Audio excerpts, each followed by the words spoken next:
तो बच्चों कैसे हैं आप सब। बहुत बहुत स्वागत है आपका आज की इस वीडियो में। आज की इस वीडियो में हम देखने वाले हैं बच्चों क्लास 12th का। आपको पता है सीबीएसई की तरफ से सैम्पल पेपर्स जारी कर दिया गया है आपके टर्म 2 एग्जामिनेशन जो होने वाले हैं उसके लिए। तो आपको पता है हम हर साल एक मुहिम चलाते हैं, ठीक है, कि जो भी आपके सैम्पल पेपर्स होते हैं सीबीएसई की तरफ से जारी किए वो इंग्लिश में जारी होता है। आपको पता है इंग्लिश में सीबीएसई देता है आपको सैम्पल पेपर आपके एग्ज़ाम्स के लिए। तो हम क्या करते हैं उसको हिंदी में ट्रांसलेट करके आप तक पहुंचाते हैं। न केवल हिंदी में ट्रांसलेट करके क्वेश्चन पेपर आपको बताते हैं बल्कि उसका फुल सॉल्यूशन वाला वीडियो आपको देते हैं, ठीक है। और ये मुहिम लगभग मैं मानता हूँ 3 सालों से हम लोग चला रहे हैं। जिस टाइम पे हमने शुरू किया था उस टाइम पे अगर आप यूट्यूब पे सर्च करते तो इंग्लिश में ही सारे जो यूट्यूबर्स ज़्यादातर या टीचर्स कह लीजिए वो इंग्लिश में ही आपको प्रोवाइड करवाते थे। हिंदी में बहुत कम नाम मात्र के चैनल्स थे जो आपको प्रोवाइड करवाते थे, लेकिन हमारा चैनल उनमें से एक था जो आपको हिंदी में प्रोवाइड करवाता था। और आज भी हम ये सीरीज़ जारी रख रहे हैं और इन फ्यूचर भी आपको ये चीज़ें देखने को मिलेंगी, ठीक है बच्चों।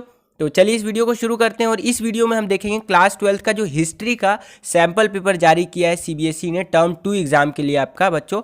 तो ये इसको हिंदी में समझेंगे, देखेंगे कि आपका पेपर कैसा आने वाला है पूरी तरीके से। तो चलिए वीडियो को शुरू करते हैं।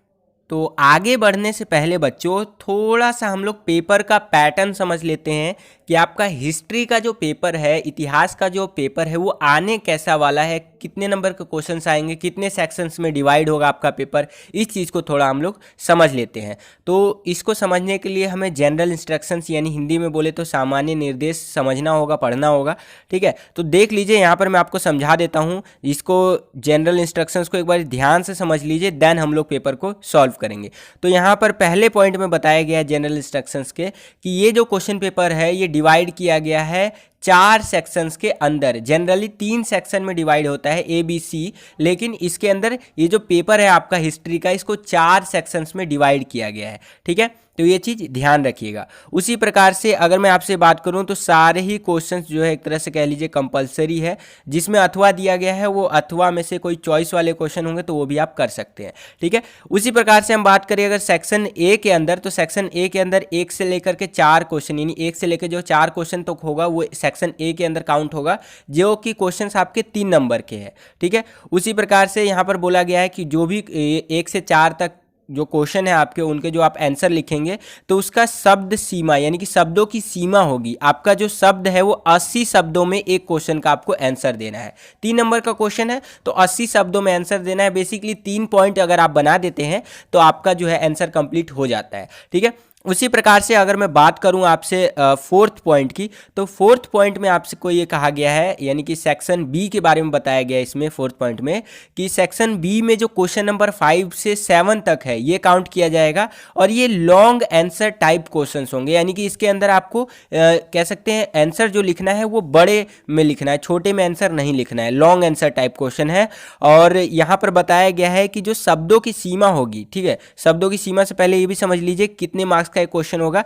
तो सेक्शन बी में जो एक क्वेश्चन होगा यानी कि टोटल इसमें 5 से लेकर 7 तक यानी 5, 6, 7 3 क्वेश्चन होंगे आपके सेक्शन बी के अंदर।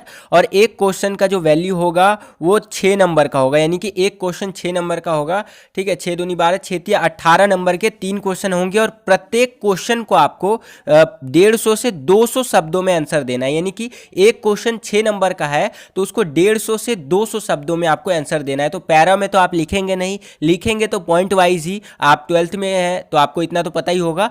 तो आप जब 150 से 200 शब्दों की बात करते हैं तो कम से कम आपका 6 पॉइंट तो होना ही चाहिए उसमें, ठीक है। और 7 या 8 पॉइंट लिखते हैं तो आपकी श्रद्धा के ऊपर डिपेंड करता है। लेकिन हाँ, ज़्यादा पॉइंट्स जब भी लिखिएगा जब आपको आता हो। ऐसा नहीं कि पॉइंट्स 10-12 पॉइंट लिख रहे हैं 6 नंबर के क्वेश्चन में और गलत ही है, ऐसा मत कीजिएगा, ठीक है। कम से कम 6 पॉइंट नहीं तो 7 या 8 पॉइंट आप अपने हिसाब से लिख सकते हैं। लेकिन हाँ, शब्दों की सीमा 150 से 200 बताई गई है, ठीक है। तो आई होप कि आपको सेक्शन बी भी समझ में आ गया होगा। अब बात कर लेता हूँ 5वें पॉइंट यानी कि सेक्शन सी के बारे में। तो सेक्शन सी के अंदर 8वां और 9वां क्वेश्चन होगा आपका, जो कि केस बेस्ड क्वेश्चन होगा। सीबीएसई ने पहले भी आपको इसके बारे में बताया था कि हम केस बेस्ड क्वेश्चन लाएंगे, जो कि आपका 8 और 9 यानी कि सेक्शन सी में ये जो 2 क्वेश्चन है आपके ये 4-4 नंबर के होंगे। कितने नंबर के होंगे बच्चों? 4-4 नंबर के होंगे, ठीक है। ये बताऊंगा मैं अभी जब आपको सॉल्व करवाऊंगा तो आप देख लीजिएगा वहाँ पर। उसी प्रकार से यहाँ पर मैं यहाँ पर छठे पॉइंट की मैं बात करता हूँ। यहाँ ये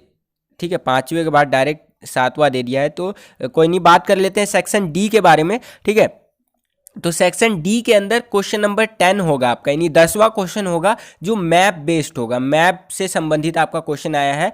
और उसके अंदर एक एक नंबर के दो क्वेश्चन नहीं, टोटल 2 नंबर का क्वेश्चन आएगा आपका सेक्शन डी के अंदर। ठीक है, इस तरह से ये बताया गया, और यहाँ पर बताया गया है और चीज़ें जो कि आपको समझने की ज़रूरत नहीं है, मुझे इतना मतलब ये लग नहीं रहा आपको समझाऊं। ठीक है, तो जो आपको समझना था सेक्शन डी तक आपने समझ लिया, बाकी सारी चीज़ें तो आप पेपर में अभी सॉल्व करवाऊंगा तो आप समझ ही जाएंगे। ठीक है, और थोड़ा सा और एक चीज़ समझ लीजिए कि जो आपका पेपर है वो 2 घंटे का होने वाला है, क्योंकि आपको पता है एमसीक्यू तो आ नहीं रहा है इस बार, तो 2 घंटे का पेपर लेगा, और जो पेपर है आपका 40 नंबर का पेपर होने वाला है। ठीक है बच्चों, तो आई होप कि आपको जनरल इंस्ट्रक्शंस पूरा समझ में आ गया होगा, और जो पेपर है आपका 2 घंटे का होगा और 40 नंबर का आपका पेपर आने वाला है। ठीक है, तो चलिए अब हम लोग पेपर को सॉल्व करें। तो सबसे पहले हम लोग सेक्शन ए की तरफ बढ़ चलते हैं। ठीक है, सेक्शन ए आप यहाँ पर देख सकते हैं। तो सेक्शन ए में चीज़ें हम लोग देख लेते हैं। देखो बच्चों, में एक चीज़ आपको बता दूं, मुझे उतना सजाना वजाना नहीं आता है, ये स्पष्ट मैं कर देता हूं। कई लोग को देखता हूं मैं एकदम आपका क्वेश्चन पेपर की तरह इसको इंग्लिश से हिंदी में वो करते हैं। ठीक है, तो मेरे को उतना नहीं आता है, क्योंकि मैं सारी चीज़ें मोबाइल से करता हूँ।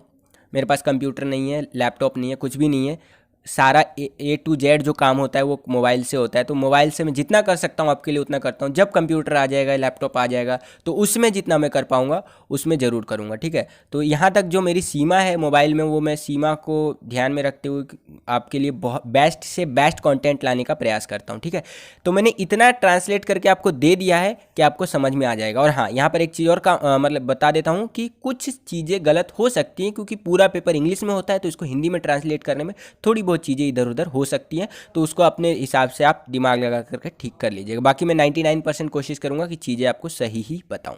ठीक है, तो पहला क्वेश्चन देखिए। पहला क्वेश्चन यहाँ पर क्या बोला है कि भारतीय संविधान सभा में डॉक्टर BR अम्बेडकर, ठीक है, भीमराव अम्बेडकर की भूमिका जो है उसका वर्णन करना है, आपको बताना है। 3 नंबर का ये क्वेश्चन है। ठीक है, तो उस हिसाब से हम लोग इसका आंसर देख लेते हैं। ठीक है, तो पहला पॉइंट यहाँ पर देखिए क्या कह रहा है कि उन्होंने प्रारूप समिति के अध्यक्ष के रूप में कार्य किया था। ठीक है, तो जो आपके भीमराव अंबेडकर थे, उन्होंने क्या किया था, प्रारूप समिति जो है उसके अध्यक्ष के रूप में कार्य किया था संविधान सभा के अंदर। ठीक है, उसी प्रकार से अगर हम बात करें अगले पॉइंट की, तो दूसरा पॉइंट देखिए क्या कह रहा है कि उन्होंने अस्पृश्यता के उन्मूलन की याचना की।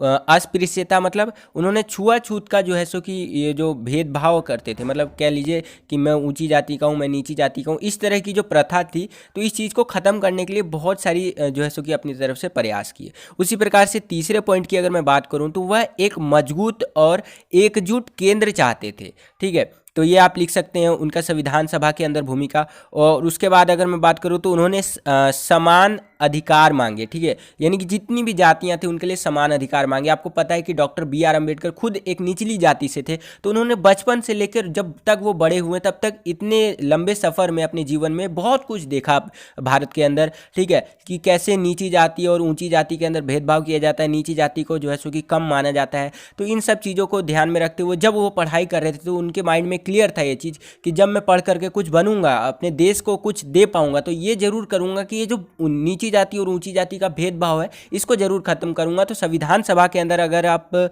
एक योगदान की बात करें तो डॉक्टर BR अम्बेडकर की बहुत बड़ी योगदान है कि सभी को समान अधिकारों की मांग की गई थी और मिले भी है, एक तरह से कह सकते हैं आप समान अधिकार।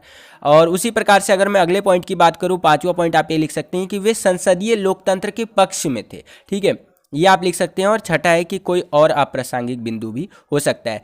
और यहाँ पर देखिए आंसर कुछ इसी टाइप से दिया हुआ है। इन्हीं को अगर आप यहाँ पर ये अगर सिक्स्थ पॉइंट अगर हटा दूं तो ये 5 पॉइंट मैंने आपको बताए हैं 3 नंबर के क्वेश्चन के लिए। अगर आप इस 3 नंबर के क्वेश्चन के लिए इन 5 पॉइंट में से कोई 3 पॉइंट को भी अच्छे से एक्सप्लेन करके लिख देते हैं तो आपको पूरे नंबर मिल जाएंगे। यहाँ पर छठे पॉइंट में आप एक चीज़ लिखा हुआ देखेंगे कि कोई अन्य प्रासंगिक बिंदु भी हो सकता है, यानी कि जरूरी नहीं है कि ये जो 5 पॉइंट ऊपर बताए गए हैं यही हो सकता है, इसके अलावा भी आपका अलग आंसर हो सकता है। ठीक है, ये केवल हिंट के लिए दिया गया है। ठीक है। तो आई होप उसी प्रकार से अगर हम दूसरे क्वेश्चन की बात करें तो दूसरा क्वेश्चन भी आपका 3 नंबर कैरी करता है, 3 नंबर का है। ये क्या बोल रहा है कि 1813 की 5वीं रिपोर्ट का समालोचनात्मक विश्लेषण करें। ठीक है, 1813 में जो आपकी 5वीं रिपोर्ट आई थी उसका समालोचनात्मक विश्लेषण करना है आपको 3 नंबर के अंदर।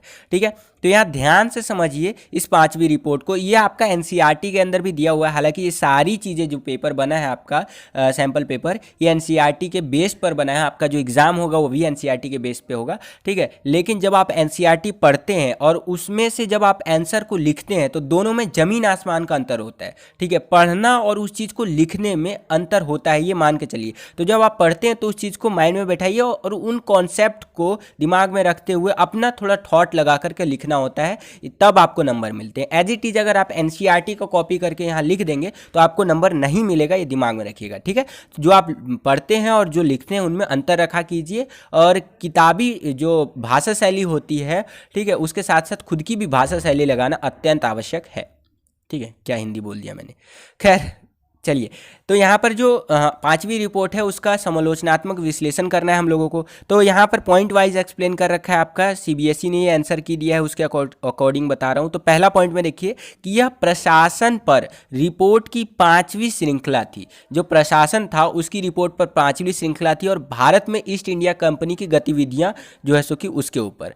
उसी प्रकार से अगर हम अगले पॉइंट की बात करें तो यह जो है 1002 पृष्ठों में चला, ये रिपोर्ट की बात कर रहा है, जिसमें से 800 से अधिक पृष्ठ थे परिशिष्ट जो जमींदारों की याचिका को पुनः प्रस्तुत करते थे, और दंगे, कलेक्टर और जिले की रिपोर्टें थी। ठीक है, तो इस तरह से बातें कही गई हैं 5वीं रिपोर्ट के समालोचनात्मक संस्करण की। उसी प्रकार से अगर हम आगे बात करें तो इनमें कंपनी के कुशासन के बारे में जानकारियाँ थी और कुप्रशासन के बारे में। ठीक है, इस रिपोर्ट की बात कर रहा है। और उसी प्रकार से अगर हम अगले पॉइंट की बात करें तो कई ब्रिटिश व्यापारी कंपनी के व्यापार में हिस्सा चाहते थे भारत में, और अंग्रेजों के लिए खुलेपन पर जोर दिया। ठीक है, तो इस तरह से आप 5वीं रिपोर्ट का समालोचनात्मक संस्करण कर सकते हैं, और थोड़ा सा एक्सप्लेन करके लिख देंगे तो इजीली आपको 3 नंबर मिल जाएगा। इस तरह से भी लिख देंगे तो कोई ज़्यादा बड़ी बात नहीं है, 3 नंबर आपको मिल जाएगा। तो आई होप कि दूसरा क्वेश्चन आपको समझ में आ गया होगा। दूसरे क्वेश्चन में आपको एक अथवा यानी कि ऑप्शन देखने को मिल रहा है। अगर आपको 5वीं रिपोर्ट वाला क्वेश्चन नहीं आ रहा है तो आप ये वाला क्वेश्चन अटेम्प्ट कर सकते हैं,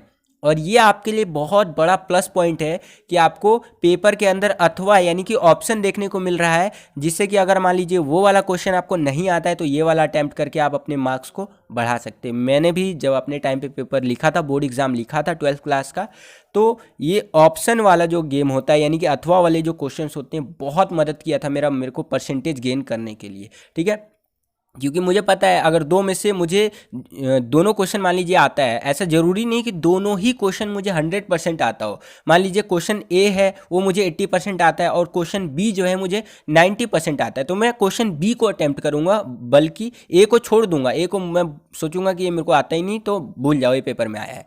इस तरह से आपको भी करना है। जो क्वेश्चन आपको 100% लग रहा है आपको आता है तो उनको पहले करना है।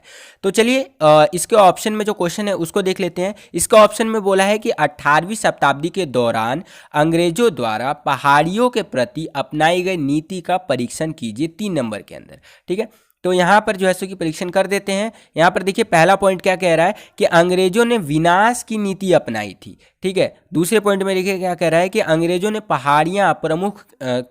पहाड़ियों के प्रमुख के साथ शांति की नीति प्रस्तावित की, उचित आचरण सुनिश्चित करने के लिए। यानी कि अंग्रेजों ने क्या किया, पहाड़ियों जो वहाँ पे लोग थे, पहाड़ियों लोग, उनके जो प्रमुख थे यानी कि मुखिया टाइप के लोग, उनके साथ शांति की नीति की प्रस्तावना की थी, और उचित आचरण यानी कि सही आचरण, सही व्यवहार की सुनिश्चित करने के लिए ये नीति एक तरह से कह सकते हैं उनके सामने पेश किया कि हम आपके साथ एक तरह से डील करना चाहते हैं। ठीक है, आप हमारे साथ सही तरीके से व्यवहार करें। ठीक है, उसी प्रकार से अगले पॉइंट की अगर मैं बात करूं, तीसरा पॉइंट देखिए कि पहाड़ियां जो पहाड़ों और गहरे जंगलों में चले गए और बाहरी लोगों के खिलाफ अपना युद्ध जारी रखा। जो पहाड़िया लोग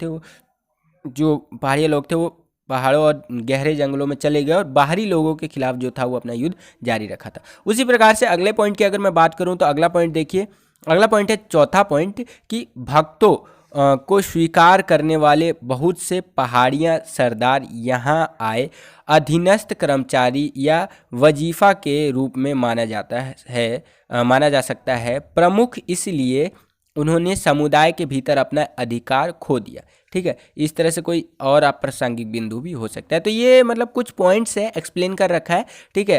18वीं शताब्दी के दौरान जो अंग्रेजों द्वारा पहाड़ियों के प्रति अपनाई गई नीति का परीक्षण करने के लिए, ठीक है। तो अपने हिसाब से भी आप इसका आंसर दे सकते हैं। मैंने बताया ना आपको एनसीईआरटी पढ़ना है और उसकी में से अपने हिसाब से थॉट जो है सो कि बिल्ड करना है, बनाना है, देन आपको आंसर लिखना है। ये केवल हिंट के लिए दिया गया है सीबीएसई की तरफ से, और मैंने इसको हिंदी में ट्रांसलेट किया है, तो थोड़ा बहुत चीज़ें इधर उधर भी हो गई हैं, ठीक है। तो आई होप कि ये वाला क्वेश्चन आपको समझ में आया होगा पहाड़ी लोगों के प्रति अंग्रेजों के बारे में। अगला क्वेश्चन देखिए, तीसरा क्वेश्चन है। तीसरा क्वेश्चन ध्यान से समझिए क्या बोल रहा है यहाँ पर कि अफवाहों और भविष्यवाणी। देखिए ये विद्रोही और राज वाले जो चैप्टर है उससे ये क्वेश्चन है आपका कि अफवाहों और भविष्यवाणियों ने लोगों को विद्रोह की ओर ले जाने में अहम भूमिका निभाई थी। 1857 के विद्रोह के संदर्भ में जो ये कथन है इसकी व्याख्या आपको करनी है यहाँ पर, ठीक है। तो यहाँ पर आपको बताना है 1857 के जो विद्रोह हुआ था उसके संदर्भ में। तो देखिए अफवाहें बहुत सारी थी, उसके अकॉर्डिंग यहाँ पर बात करेंगे। तो पहला पॉइंट देखिए कि एक अफवाह थी कि नई कारतूस जो आए थे उनमें गाय और सूअर की चर्बी से चिकना हुआ मतलब लगा हुआ था, जो कि उनकी जाति और धर्म को दूषित करते थे। कहने का मतलब यह है कि कारतूस एक टाइप का, मान लीजिए जैसे आप देखते होंगे, मैं आपको कैसे बताऊं, हाँ एक टाइप का बम आता है ना, डिस्क्लेमर दे देता हूँ, मतलब ये सिर्फ पढ़ाई के उद्देश्य से बता रहा हूँ। तो एक टाइप का आप देखेंगे जैसे कि ग्रेनेड आता है। ग्रेनेड आपने देखा होगा कि मूवी वगैरह में बहुत देखा होगा कि ऐसे दांत से छील करके और देन फेंकते हैं, ठीक है। तो उसी टाइप से कारतूस होता था जो कि जो फौजी वगैरह होते हैं ना वो इस्तेमाल किया करते थे, ठीक है। तो पहले के कारतूस सब बहुत इस्तेमाल करते थे, लेकिन कुछ नए टाइप के कारतूस आए। तो कारतूस आए तो क्या हुआ कि अंग्रेज़ों ने उन सभी को प्रोवाइड करवाया, चाहे वो हिंदू सैनिक हो, मुस्लिम सैनिक हो, सभी को प्रोवाइड करवाया, ठीक है। और लेकिन एक अफवाह ये फैल गई 1857 के विद्रोह के संदर्भ में बता रहा हूँ कि जो कारतूस आया है ना भैया, उसमें हम सुने हैं कि इसमें सूअर का मीट है, सूअर का चर्बी लगा हुआ है, गाय का चर्बी लगा हुआ है, ठीक है। तो ये अफवाह फैल गई, तो जो लोग थे वो अंग्रेज़ों के प्रति और ज़्यादा भड़क गए, क्योंकि देखिए गाय और सूअर ये दोनों जो जानवर है, दोनों जो पशु है एक तरह से कह लीजिए, वो बहुत ही अहम रोल निभाते हैं हिंदू और मुस्लिम के बीच में दंगे भड़काने के लिए। क्योंकि आपको पता होना चाहिए, अगर आप एक हिंदू है तो गाय हिंदुओं में भगवान के समान माना जाता है, गाय माता माना जाता है। और जो सूअर है वो मुसलमानों में हराम है, यानी मुसलमानों में कह सकते हैं उसको नहीं खाया जा सकता, उसका नाम तक लेना जो है सो कि जो मुस्लिम लोग हैं वो पसंद नहीं करते हैं, ठीक है। तो बहुत ही सोच समझ कर कह सकते हैं आप, ये सारी चीज़ें फैलाई गई थी, अफवाहें फैलाई गई थी, जिससे कि 1857 का विद्रोह और ज़्यादा भड़का था, ठीक है। तो यहाँ पर 1857 के विद्रोह के संदर्भ में बताया गया है अफवाहें और भविष्यवाणियाँ। तो एक ये हो गया गाय और सूअर का चर्बी वाला। दूसरा है यहाँ पर आप देखिए पॉइंट ये कह रहा है कि अंग्रेजों द्वारा नष्ट करने की कोशिश की अफवाह, गायों की अस्थियों की धूल मिलाकर भारतीयों का धर्म आटे में सूअर। ये थोड़ा सा इधर उधर मतलब ट्रांसलेट हो गया, लेकिन मैं आपको बता देता हूँ। कहने का मतलब यहाँ पर ये है कि जो आटा था, आटे के अंदर गाय और जो सूअर है उनका कह सकते हैं, उनको पीस करके उनका एक तरह से धूल यहाँ लिखा हुआ है, मतलब मिला हुआ था आटे के अंदर, इन सब चीज़ों का कह सकते हैं मिश्रण था, जिससे कि और ज़्यादा जो है सो कि विद्रोह कहीं ना कहीं फैला था। उसी प्रकार से अगर मैं आपसे बात करूं तीसरे पॉइंट की, तो तीसरा पॉइंट देखिए क्या कह रहा है कि अंग्रेज चाहते थे कि डर और संदेह था भारतीयों को ईसाई बनाने के लिए। मतलब अंग्रेज चाहते थे कि मतलब डर और संदेह के साथ जो भारतीय वो ईसाई बने।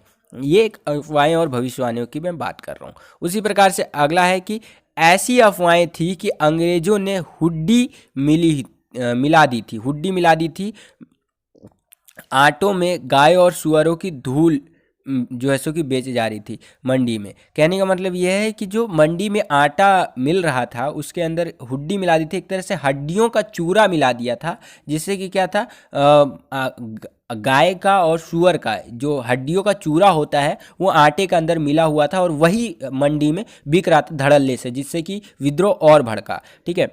उसी प्रकार से अगला पॉइंट आप यहाँ पर देख सकते हैं, पांचवा पॉइंट, भविष्यवाणियाँ कार्रवाई के आह्वान की प्रतिक्रिया थी। इस भविष्यवाणी से पुष्टि हुआ कि ब्रिटिश शासन आएगा प्लासी के युद्ध के शताब्दिक वर्ष पर समाप्त होने के लिए 23 जून 1857।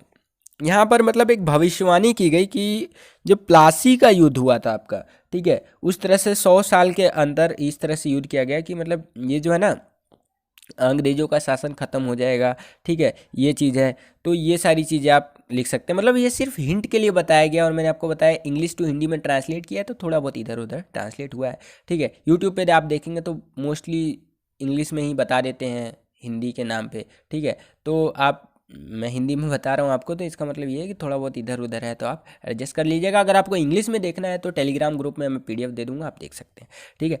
तो यहाँ पर और कोई प्रासंगिक बिंदु भी हो सकता है। तो ये चीज़ है आपका तीसरा क्वेश्चन। आई होप कि आपको समझ में आया होगा। एनसीईआरटी से जरूर थोड़ा थोड़ा पढ़िए इन सबको, एनसीईआरटी कवर रहेगा ना आपका, तो पेपर करने में आपको आसानी मिलेगी। उसी प्रकार से अगर मैं आपको चौथे क्वेश्चन की ओर ले चलूँ तो चौथा क्वेश्चन कह रहा है कि आज़ादी के बाद के महीने गांधी जी के बेहतरीन घंटों के रूप में क्यों लिखा है, ठीक है, ये आपको समझाना है 3 नंबर के अंदर।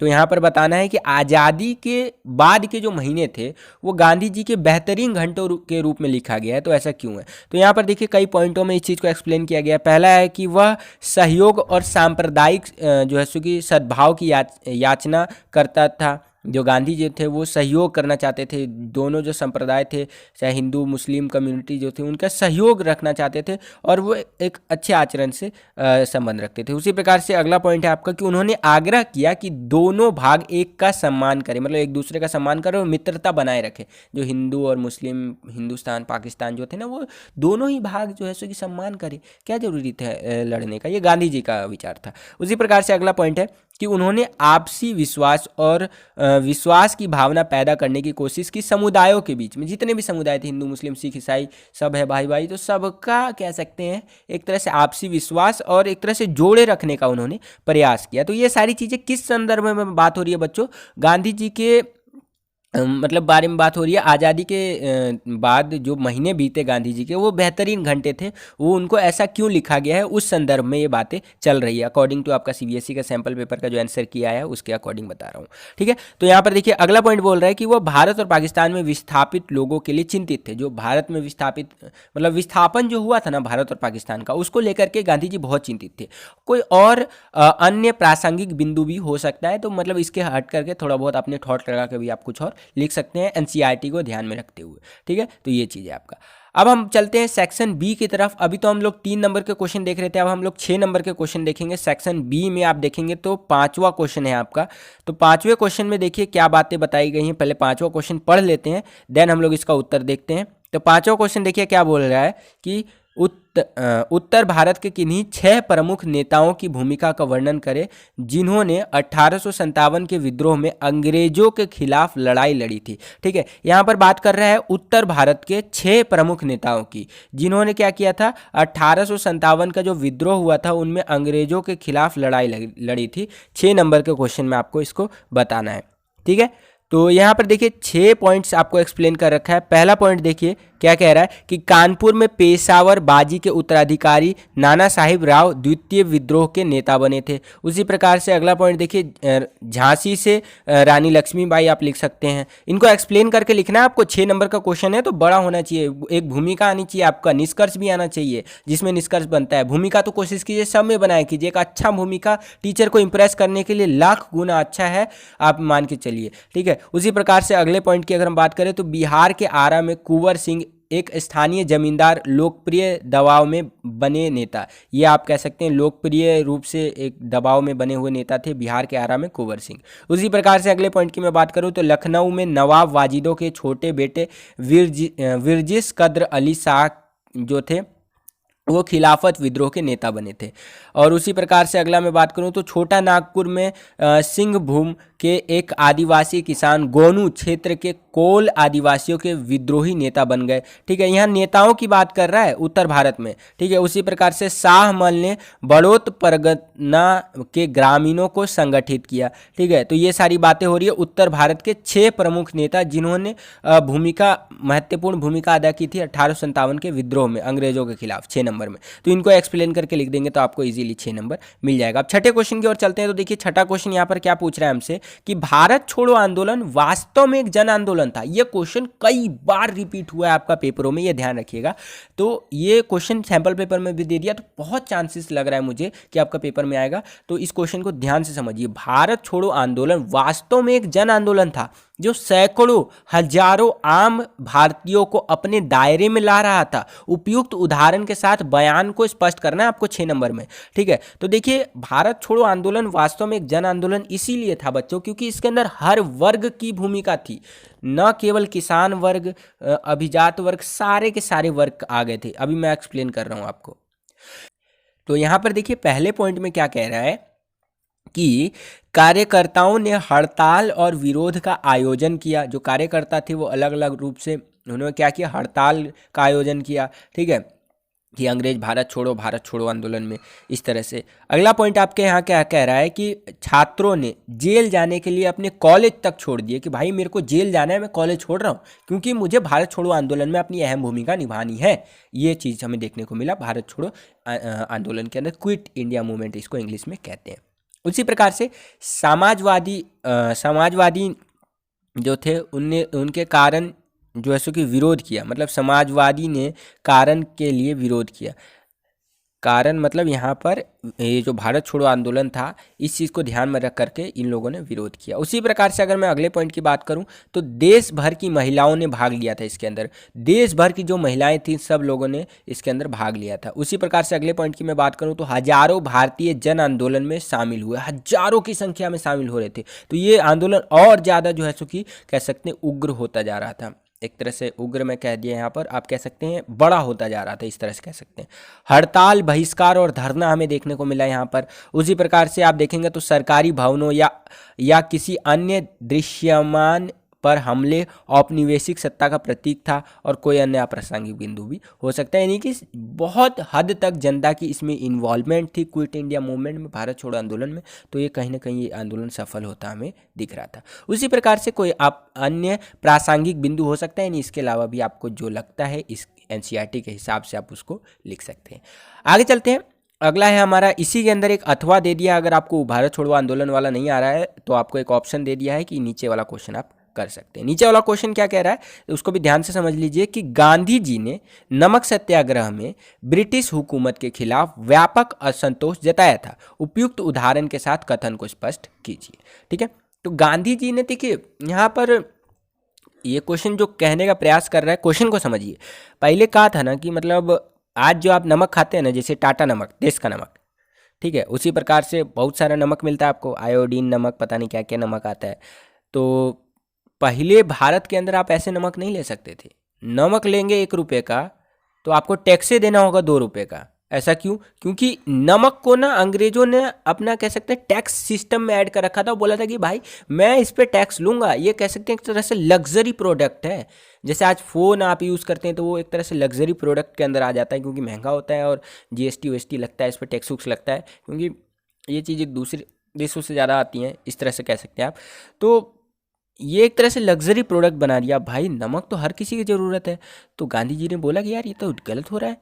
अगर हम 1 रुपये का नमक खरीदना चाह रहे हैं तो हमें 3 रुपये देना पड़ रहा है। 2 रुपये तो वो टैक्स से ले रहे हैं। मैं एक एग्जाम्पल के लिए आपको बता रहा हूँ, क्योंकि टैक्स बहुत लगा रहे थे अंग्रेज लोग, ठीक है। तो इस चीज़ से जनता तो परेशान थी, लेकिन जनता को एक लीडर की आवश्यकता थी। लीडर कौन बने? हमारे गांधी जी बने। अब गांधी जी ने इसके लिए क्या करा, दांडी यात्रा निकाली और उन्होंने नमक कानून को तोड़ने का प्रयास किया, और वो काफ़ी हद तक सफल भी रहे थे। उनको गिरफ्तार वगैरह कर लिया गया था, खैर वो अलग मुद्दा है। तो यहाँ पर जो है सो कि गांधी जी ने जो नमक सत्याग्रह निकाला था, ब्रिटिश हुकूमत के खिलाफ व्यापक असंतोष जताया था। इसको हम लोग उदाहरण से देखते हैं।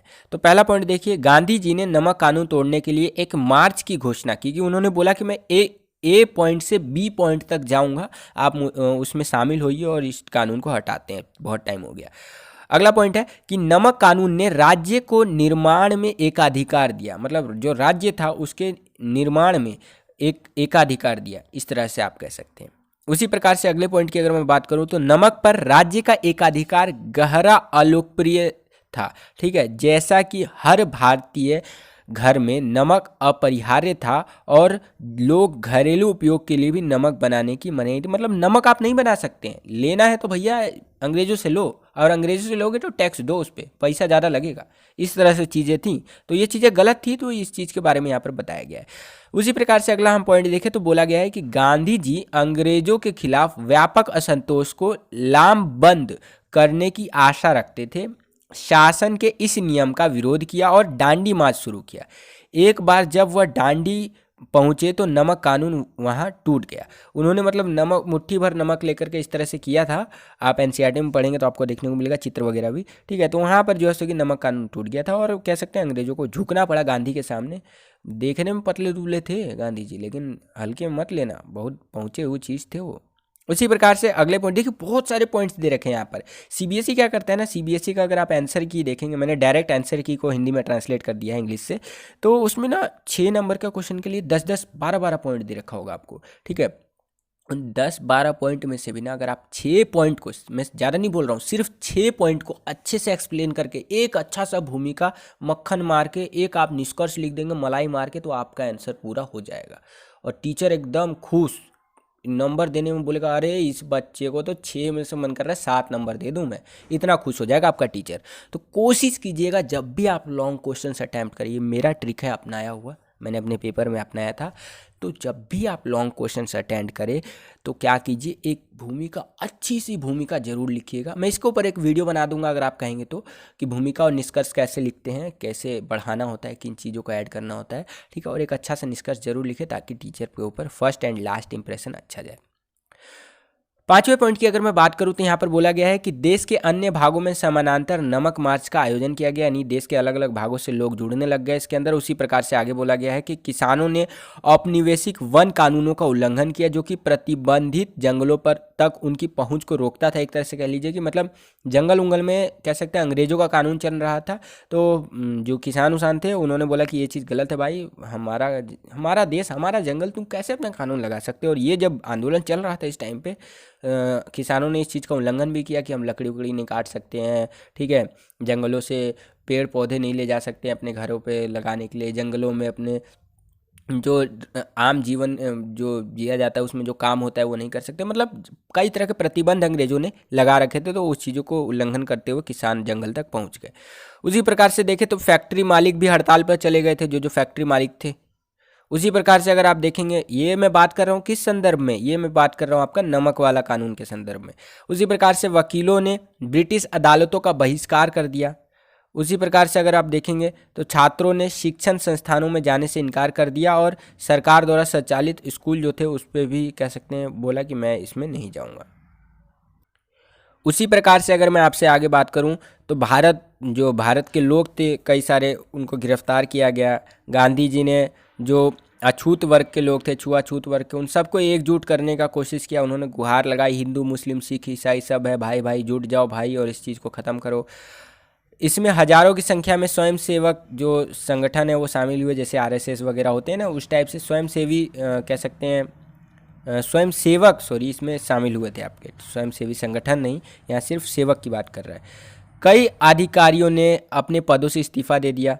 गांधी जी की इस सभाओं में, जो गांधी जी की सभाएं होती थी उसमें हर वर्ग के लोग जो है सो कि आने लग गए। महिलाओं ने बड़ी संख्या में भाग लिया। डांडी मार्च से गांधी को पूरी दुनिया का ध्यान खींचा। अमेरिका के, यूरोप के जो प्रेस द्वारा थे उनको मतलब कवर मिला। अमेरिका की मीडिया कह लीजिए, यूरोप की मीडिया कह लीजिए, कवर मिला। डांडी मार्च ने अंग्रेजों को एहसास कराया कि उन्हें भारतीयों को कुछ शक्तियाँ प्रदान करनी ही होंगी। देखिए 18 पॉइंट बता दिया हूँ, सोचिए 6 नंबर के क्वेश्चन में 18 पॉइंट में से 6 पॉइंट भी अगर आप नहीं लिख पाते हैं तो बड़ा दिक्कत वाला बात है भैया। 6 पॉइंट जरूर लिख लीजिएगा।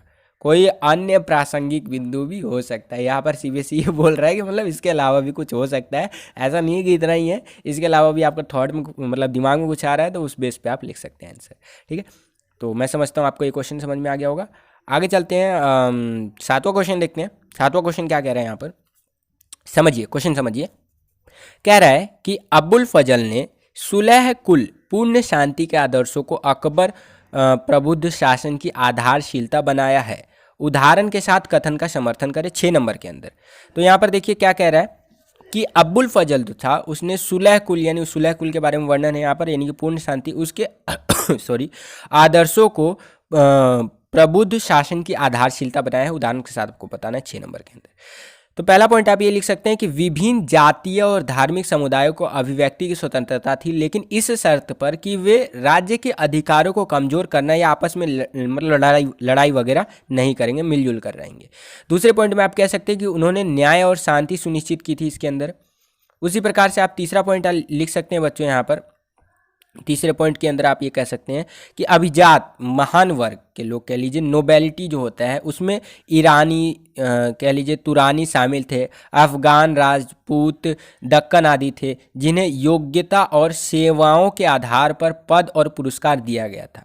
ठीक है, बड़े लोगों की बात कर रहे हैं यहाँ पर। उसी प्रकार से आप ये लिख सकते हैं यहाँ पर अकबर ने तीर्थ यात्रा कर जो था यानी टैक्स जो था इसको समाप्त कर दिया था। उसी प्रकार से आप ये लिख सकते हैं 5वें पॉइंट में कि उन्होंने धार्मिक समर्थन को बनाए रखने के लिए अनुदान दिया। आप ये भी कह सकते हैं यहाँ पर कि उन्होंने ईद, सब ए बारात और होली जैसे त्यौहार मनाए, ये सारी चीज़ आप कह सकते हैं। उसी प्रकार से उन्होंने धार्मिक चर्चाओं के लिए जेसुइट मिशन को आमंत्रित किया, और कोई अन्य प्रासंगिक बिंदु भी हो सकता है। तो ये 7 पॉइंट मैंने आपको बता दिए, इनमें से आपको कोई 6 पॉइंट को अच्छे से एक्सप्लेन कर देना है तो आपको पूरे नंबर मिल जाएंगे। चलिए अगला क्वेश्चन देखते हैं। वैसे इसमें ही ऑप्शन देखने को मिल रहा है आपको, एक अथवा वाला क्वेश्चन है ये वाला 7वां क्वेश्चन। तो 7वें क्वेश्चन में आपको अथवा है कि क्वेश्चन दिमाग वाला है, ये थोड़ा सा दिमाग लगाइए इसमें, कि मुगलों के अधिकारी वर्ग को गुलदस्ते के रूप में वर्णित किया जाता है था, जिसकी निष्ठा सम्राट के प्रति होती थी। उपयुक्त तर्कों के साथ कथन को सिद्ध करें। यानी कि मुगलों के अधिकारी वर्ग जो था ना उसको गुलदस्ते के रूप में देखा जाता था, मिलजुल कर रहते हैं, और सम्राट के प्रति ना कह सकते हैं एक तरह से निष्ठा यानी अपनी जो कह सकते हैं वफादारी कह सकते हैं उसको दिखाते थे।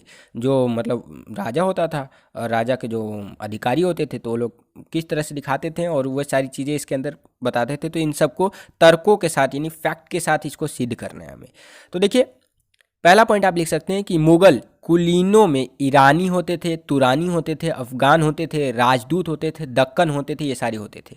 ठीक है, मुगल में कुलीन की अगर मैं बात करूं, कुलीन वर्ग की, कुलीन एक पूरा वर्ग होता था। उसी प्रकार से आगे मैं बात करूं, मुगल कुलीन वर्ग जो होता था मुगल के राज्य के मुख्य स्तंभ थे। ये जो कुलीन वर्ग होता था ना, ये मुगल जो राज्य होता था उसके मुख्य स्तंभ, एक तरह से कह सकते हैं घर का जो एक सबसे मोटा पिलर होता है ना, जिसके बेस पे वो हमारा घर टिका होता है ना, तो उसी प्रकार से मुगलों का जो पूरा साम्राज्य टिका हुआ था ना, वो एक तरह से कह सकते हैं कुलीन वर्ग पे टिका हुआ था। ठीक है, ये मुख्य स्तंभ थे। उसी प्रकार से मैं तीसरे पॉइंट की अगर मैं बात करूं तो मुगल कुलीन वर्ग को विभिन्न समूहों से चुना गया था, दोनों शक्ति संतुलन सुनिश्चित करने के लिए धार्मिक और जातीयता विभिन्न समूहों के बीच। ये सारी चीज़ें बता रखी हैं कि मुगल कुलीन वर्ग को विभिन्न समूहों से चुना गया था, यानी कि जो कुलीन वर्ग के अंदर जो लोग आते थे ना वो अलग अलग जो है सो कि समूहों से आते थे, और दोनों शक्ति संतुलन सुनिश्चित करते थे, यानी जो शक्ति है वो संतुलित रहे उसको सुनिश्चित करते थे, और उसके लिए धार्मिक और जातीय विभिन्न समूहों के बीच में वो एकजुटता बनाए रखते थे। इस तरह से आप कह सकते हैं। उसी प्रकार से आप कह सकते हैं कि आधिकारिक इतिहास में उन्हें गुलदस्ता या फूलों के गुलदस्ते के रूप में वर्णित किया गया था। यानी आधिकारिक यानी अधिकारियों का एक तरह से इतिहास अगर आप देखेंगे ना, तो जो मुगल कुलीन वर्ग होता था उसको जो गुलदस्ता आप कह सकते हैं या फूलों के गुलदस्ते के रूप में दिखाया गया कि मतलब बहुत इंपॉर्टेंट चीज़ है ये। ठीक है, उसी प्रकार से अगर मैं आगे बात करूं तो यह उनकी एकता को दर्शाता है जो कि मुगल बादशाह के प्रति वफादारी है। ठीक है, यानी कि एक वो जितने भी अधिकारी वो एक है, और मुगल बादशाह के प्रति जो उनकी वफादारी उस चीज़ को भी ये दर्शाता है। उसी प्रकार से अगर मैं बात करूं तो यहाँ पर आप लिख सकते हैं कि सभी रईसों को रैंक दी गई थी, यानी कि जैसे रैंक होता है ना 1 2 3 4, तो जो रईस होते थे उनको रैंक दी गई थी, उन्हें मनसब आवंटित किए गए थे, जो मनसब होता है वो आवंटित किए गए थे। उसी प्रकार से आप बता सकते हैं कि रईसों को भी सैन्य सेवा करने की आवश्यकता थी सम्राट के लिए, यानी जो सैन्य सेवा होती है वो रईसों को भी जरूरी था, यानी जो ऊंचे वर्ग के लोग थे वो भी करते थे जी।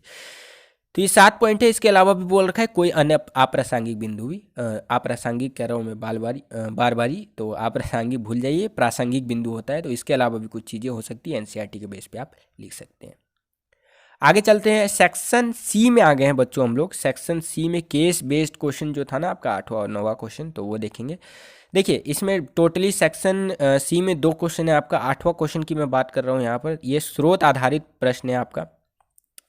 इसमें बोला गया है कि 3 क्वेश्चन होगा, पहला और दूसरा क्वेश्चन 1-1 नंबर का और तीसरा क्वेश्चन 2 नंबर का होगा। ठीक है, तो बेसिकली एक पैराग्राफ था, आप पैराग्राफ को पढ़ लीजिएगा। मैं पैराग्राफ को हिंदी में ट्रांसलेट करने में बड़ा टाइम लग रहा था, इसलिए मैंने ट्रांसलेट नहीं किया। तो मैं डायरेक्ट आंसर आपको बताता चलूँगा पैराग्राफ के अकॉर्डिंग ही। लिखित शब्द की उड़ान, ये आपका यहाँ पर टॉपिक है और उसके अनुसार यहाँ पर अब्बुल फजल के शब्दों के बारे में बात कर रहा है। ठीक है, तो पहला क्वेश्चन है आपका 8.1 में 1 नंबर के लिए कि शब्दों को ज्ञान का दीपक क्यों माना गया है। ठीक है, तो यहाँ पर आंसर देखिए कि उनके अनुसार तर्क संगत सोच की भावना आती है शब्दों से, तो आप ये कह सकते हैं, इसलिए इनको ज्ञान का दीपक माना गया है। उसी प्रकार से अगर मैं आगे बात करूं आपसे 8.2 यानी कि 8वें क्वेश्चन का दूसरा पॉइंट, तो यहाँ पर पूछ रहा है हमसे कि अब्बुल फजल ने शब्दों को ज्ञान से कैसे जोड़ा है। 1 नंबर का क्वेश्चन है, तो ये बोला गया है कि शब्दों में विचारों को आकार देने और स्पष्ट करने की शक्ति होती है जो बदले में ज्ञान को बढ़ाने में मदद करता है। तो इस तरह से आप लिख सकते हैं। ये पैसेज के अकॉर्डिंग बता रहा हूँ, तो पैसेज का ही हाथ पैर होता है, या मैं डायरेक्ट आंसर बता रहा हूँ, ये ध्यान रखिएगा। 8.3 में बोल रहा है कि अब्बुल फजल ने एक आम व्यक्ति के अवलोकन तथा एक विद्वान व्यक्ति के अवलोकन के बीच अंतर को किस प्रकार संदर्भित किया, वो बताना है। तो उन्होंने बोला है कि विद्वान अपने, पहले पॉइंट में बोल रहा है, ये 2 नंबर का क्वेश्चन है 8.3 का, ये ध्यान रखिएगा। ये कह रहा है कि जो विद्वान होता है ना, अपने विचारों को विशिष्ट रूप में प्रस्तुत कर सकते हैं। और उसी प्रकार से और बोला है कि पढ़े लिखे लोग चीज़ों को बारीकी से और व्यापक रूप से देखते हैं, दृष्टि और शब्दों की शक्ति के साथ इसे व्यक्त कर सकते हैं। इसलिए बोलता हूँ ना, पढ़ो लिखोगे तो बनोगे नवाब, नवाब बनोगे मतलब आगे जाओगे, ध्यान रखोगे। ठीक है, खेलोगे तो जो है सो कि इस तरह से एक होता है ना, तो चीज़ें इस तरह से हैं आपका। और 9वां क्वेश्चन भी उसी टाइप से केस बेस्ड क्वेश्चन है आपका, स्रोत आधारित कह सकते हैं। 1+1+2 यानी कि 2 नंबर 1-1 नंबर के, 2 क्वेश्चन 1-1 नंबर के हैं और तीसरा क्वेश्चन 2 नंबर का है। यहाँ पर टॉपिक है आपका खंडित निष्ठा के लिए कोई जगह नहीं। ठीक है, तो यहाँ पर 9.1 में क्वेश्चन पूछ रहा है आपसे, ध्यान से इस क्वेश्चन को देखिए कि गोविंद वल्लभ पंत ने एकीकृत राष्ट्र बनाने के लिए नागरिकों को कैसे प्रोत्साहित किया। 1 नंबर का क्वेश्चन है आपका। तो यहाँ पर आंसर देखिए बच्चों, यहाँ बोला गया है कि पंत के अनुसार व्यक्ति को अपना ध्यान कम रखना चाहिए और राष्ट्र को मजबूत करने और एकीकृत बनाए के लिए अधिक ध्यान देना चाहिए, ये बोला है गोविंद पंत ने। उसी प्रकार से अगला है हमारा कि उन्होंने नागरिकों से राष्ट्र के प्रति वफादारी का आग्रह क्यों किया। ठीक है, तो यहाँ पर बोला गया है कि उनके अनुसार राष्ट्र को सफल बनाने के लिए व्यक्तिगत लाभ और ध्यान के लिए व्यक्ति को कम परवाह करनी चाहिए, बोला गया है मतलब पंत के द्वारा, और सामूहिक लाभ पर अधिक और विकास के लिए सभी को दृष्टिकोण में राष्ट्र को सर्वोपरि मानना चाहिए। मतलब व्यक्तिगत लाभ कम देखो भाई, राष्ट्र को पहले मानो। सही बातें बोली गई हैं। उसी प्रकार से अगला अगर हम बात करें 9.3, तो गोविंद वल्लभ पंत ने वफादारी को सामाजिक पिरामिड का आधार कैसे माना। तो यहाँ बोला गया है कि उन्होंने सुझाव दिया कि व्यक्तिगत के लिए कुछ भी नहीं किया जाना चाहिए, लाभ जो दूसरे व्यक्ति या बड़े के हित को नुकसान पहुंचा सकता है। ठीक है, तो ये चीज़ आप लिख सकते हैं। उसी प्रकार से अगला पॉइंट आप लिख सकते हैं कि यह दर्शन जैन केंद्रित लाभों को बढ़ावा देता है व्यक्तिगत केंद्र के बजाय, मतलब व्यक्तिगत चीज़ों को यहाँ पर साइड कर दी गई है पंत के अनुसार, और कोई अन्य अप्रासंगिक बिंदु भी हो सकता है, मतलब प्रासंगिक बिंदु, तो आप ये कह सकते हैं। तो ये था आपका 9वां क्वेश्चन। अब आज चलते हैं 10वें क्वेश्चन में। सेक्शन डी में आ गए। यहाँ पर मानचित्र के हिसाब से क्वेश्चन पूछ रहा है आपसे। तो देखिए 2 क्वेश्चन पूछा है आपसे, 1-1 नंबर के 2 क्वेश्चन है आपके यहाँ पर। तो क्वेश्चन देखिए, यहाँ पर बोल रहा है कि वह स्थान जहाँ गांधी जी ने असहयोग वापस लिया, मतलब असहयोग आंदोलन जो है वापस लिया, तो ये चोरी चौरा नामक जगह है आपका, जो कि यूपी में है। तो यहाँ पर आपको पता है कि चोरी चौरा हत्याकांड हो गया था, मतलब वहाँ पर जो पुलिस वाले थे, पुलिस स्टेशन में आग लगा दिया था, और ये जो आंदोलन था ये उग्र रूप ले लिया था, हिंसक रूप ले लिया था। तो गांधी जी इससे बहुत उदास हुए थे। उन्होंने बोला कि मेरा ऐसा कोई उद्देश्य नहीं था, हम तो भाई गांधीवादी विचारधारा पर चलते हैं, मतलब शांति से चलना चाहते हैं। उसी प्रकार से दूसरा पॉइंट में कह रहा है कि वह स्थान जहां गांधी जी ने सत्याग्रह शुरू किया था इंडिगो प्लांटर्स के लिए, यानी कि नील की खेती हो रही थी ना, तो उसके लिए, तो चंपारण आप कह सकते हैं, बिहार की बात हो रही है यहाँ पर।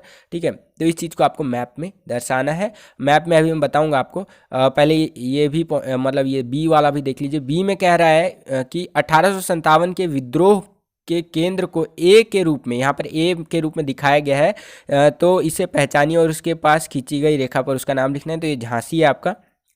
तो यहाँ पर आप देख सकते हैं ये मैप है आपके सामने, ये जो पहला मैप है यहाँ पर आपको झांसी लिख देना था, ठीक है। और जो चंपारण है वो बिहार में आपका, एक तो यूपी आप यहाँ दर्शा देंगे, ठीक है। बिहार इस साइड आप दर्शा सकते हैं चंपारण के लिए, ठीक है। तो इस तरह से आपको ये मैप भरना था। तो आई होप कि आपको ये पेपर पूरा समझ में आया होगा। हिंदी में जहाँ तक हो पाया मेरे से ट्रांसलेट करके मैंने आपको बता दिया। हमारी ये मुहिम कायम रहेगी आपके इस प्यार और विश्वास से। देखिए इस वीडियो को लाइक कीजिए, कोई सजेशन हो तो सजेशन दीजिएगा, और जितना ज़्यादा आप लाइक करेंगे ना तभी मैं नेक्स्ट वीडियो लेकर के आऊँगा। मेरा मोटिवेशन बढ़ता है, हमारा मोटिवेशन बढ़ता है बेसिकली अगली वीडियो बनाने के लिए, आपके लिए, ठीक है। तो वीडियो लाइक कीजिए, शेयर कीजिए अपने सभी दोस्तों के साथ। मिलता हूँ आपसे अगली वीडियो में, तब तक के लिए खुश रहिए, खुश रखिए सभी को। जय हिंद, वंदे।